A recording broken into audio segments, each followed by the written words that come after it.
ಇನ್ನು ಅಲ್ಪಸಂಖ್ಯಾತರಿಗೆ ಕಾಂಗ್ರೆಸ್ನಿಂದ ಮತ್ತೊಂದು ಬಂಪರ್ ಗಿಫ್ಟ್ ಸಿಕ್ಕಿದೆ. ಹೊಸ 50 ಮೌಲಾನಾ ಆಜಾದ್ ಮಾದರಿ ಶಾಲೆ ತೆರೆಯೋದಕ್ಕೆ ಸೂಚನೆ ಕೊಟ್ಟಿದ್ದಾರೆ.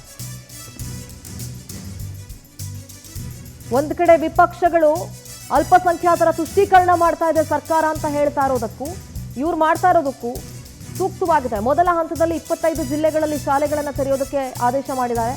ಅಲ್ಪಸಂಖ್ಯಾತ ವರ್ಗದ ಮಕ್ಕಳಿಗೆ ಮಾದರಿ ಶಾಲೆಗಳನ್ನು ಮೀಸಲಿಡಲಾಗುತ್ತೆ. ಮಕ್ಕಳಿಗೆ ಉಚಿತ ವಸತಿ ಸಹಿತ ಶಿಕ್ಷಣ ಒದಗಿಸುವಂತಹ ಶಾಲೆಗಳನ್ನು ನಿರ್ಮಾಣ ಮಾಡ್ತಾರೆ.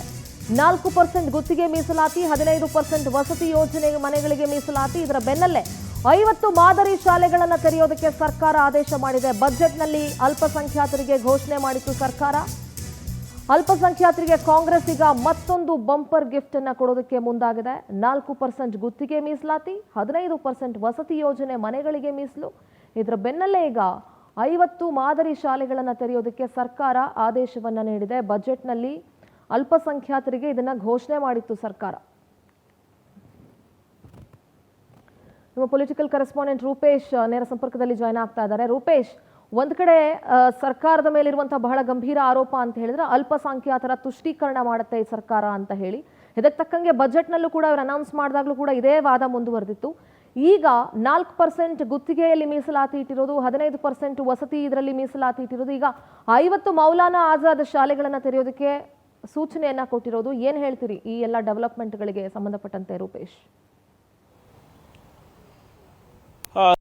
ಸಿಎಂ ಸಿದ್ದರಾಮಯ್ಯ ಸರ್ಕಾರ ಅಲ್ಪಸಂಖ್ಯಾತರಿಗೆ ಮತ್ತೊಮ್ಮೆ ಗುಡ್ ನ್ಯೂಸ್ ಕೊಟ್ಟಿದೆ, ಬಂಪರ್ ಗಿಫ್ಟ್ ಕೂಡ ಕೊಟ್ಟಿದೆ. ಯಾಕಂತ ಹೇಳಿದ್ರೆ ಬಜೆಟ್ ನಲ್ಲಿ ಘೋಷಣೆ ಮಾಡಿತ್ತು 100 ಮೌಲಾನಾ ಆಜಾದ್ ಶಾಲೆಗಳನ್ನ ತೆರಿತೇವೆ ಅಂತೇಳಿ. ಮೌಲಾನಾ ಆಜಾದ್ ಶಾಲೆಗಳಂತ ಹೇಳಿದ್ರೆ ಅಲ್ಪಸಂಖ್ಯಾತ ಶಿಕ್ಷಣಕ್ಕೋಸ್ಕರ ಮೀಸಲಾಗಿರ್ತಕ್ಕಂಥ ವಸತಿ ಶಾಲೆಗಳು. ಹೀಗಾಗಿ ಈ ಶಾಲೆಗಳನ್ನು ತೆರೆಯೋದ್ರ ಮೂಲಕವಾಗಿ ದೊಡ್ಡ ಮಟ್ಟಕ್ಕೆ ಯಾಕಂದ್ರೆ ಸಾಚಾರ ಕಮಿಟಿಯಲ್ಲಿ ಹೇಳಿತ್ತು ಅಲ್ಪಸಂಖ್ಯಾತರಲ್ಲಿ ಅತಿ ಹೆಚ್ಚು ಸಾಕ್ಷರತೆ ಪ್ರಮಾಣದ ಕೊರತೆ ಇದೆ ಅಂತೇಳಿ. ಇದರ ಅನ್ವಯವಾಗಿ ಈ ಒಂದು ಇದು ಸ್ಥಾಪನೆ ಆಗಿರ್ತಕ್ಕಂಥದ್ದು. ಹೀಗಾಗಿ ಸಿಎಂ ಸಿದ್ದರಾಮಯ್ಯನವರು ಇದೀಗ ಒಟ್ಟಾರೆಯಾಗಿ 100 ಬಜೆಟ್ ನಲ್ಲಿ ಘೋಷಣೆ ಮಾಡಿದ್ರು. 50 ಹುದ್ದೆ ಶಾಲೆಗಳನ್ನ ತೆರಲಿಕ್ಕೆ ನಿರ್ಧಾರ ಮಾಡಿದ್ರು ಕೂಡ ಈಗ 43 ಈ ಶಾಲೆಗಳನ್ನ ತೆರಲಿಕ್ಕೆ ಸದ್ಯಕ್ಕೆ ಪ್ಲಾನ್ ಅನ್ನು ಮಾಡಿಕೊಂಡಿದ್ದಾರೆ. ಒಟ್ಟಾರೆ 25 ಜಿಲ್ಲೆಗಳಲ್ಲಿ ಈ ಶಾಲೆಗಳನ್ನು ತೆರೆಯಲಾಗುತ್ತೆ. ಈ ಮೂಲಕವಾಗಿ ಮೊದಲು 4% ಗುತ್ತಿಗೆಯಲ್ಲಿ ಮೀಸಲಾತಿ ಕೊಟ್ಟರು. ಅದಾದ ಬಳಿಕ 15% ಮೀಸಲಾತಿಗಳನ್ನ ವಸತಿ ನಿರ್ಮಾಣದಲ್ಲಿ ಕೊಡ್ಲಿಕ್ಕೆ ಕೊಟ್ಟರು. ಅದಾದ ಬಳಿಕ ಈಗ ಶಾಲೆಗಳನ್ನ ತರಲಿಕ್ಕೆ ಕೊಟ್ಟಿರೋದ್ರಿಂದ ಮತ್ತೊಂದು ಸುತ್ತಿನ ಒಂದು ಕಾಂಟ್ರವರ್ಸಿಗಳಾಗುತ್ತೆ. ವಿವಾದಕ್ಕೆ ಬಿಜೆಪಿ ಟೀಕೆಗಳನ್ನು ಮಾಡಬಹುದು ಅಂತ ನಿರೀಕ್ಷೆ ಮಾಡಿಕೊಳ್ಳಲಾಗ್ತಾ ಇದೆ.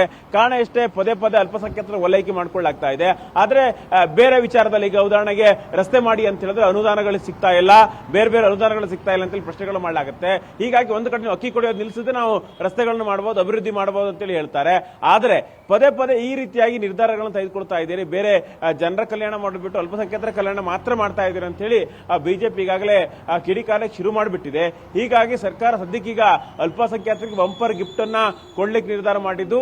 ಗುತ್ತಿಗೆ, ವಸತಿ ಇಲಾಖೆಯಲ್ಲಿ ಮೀಸಲಾತಿ ಸೇರಿ ಈಗ ಮತ್ತೆ ಪುನಃ ಶಾಲೆಗಳು ತೆಗೆದುಕೊಟ್ಟಿದ್ದು ಈಗ ಸರ್ಕಾರದ ನಿಲುವುಗಳು ಒಂದಿಷ್ಟು ಚರ್ಚೆ ಕಾರಣ ಆಗಿದೆ. ಸಿಂಧೂರ. ಓಕೆ, ಥ್ಯಾಂಕ್ ಯು ರೂಪೇಶ್ ನಿಮ್ಮೆಲ್ಲ ಡೀಟೇಲ್ಸ್ಗಾಗಿ.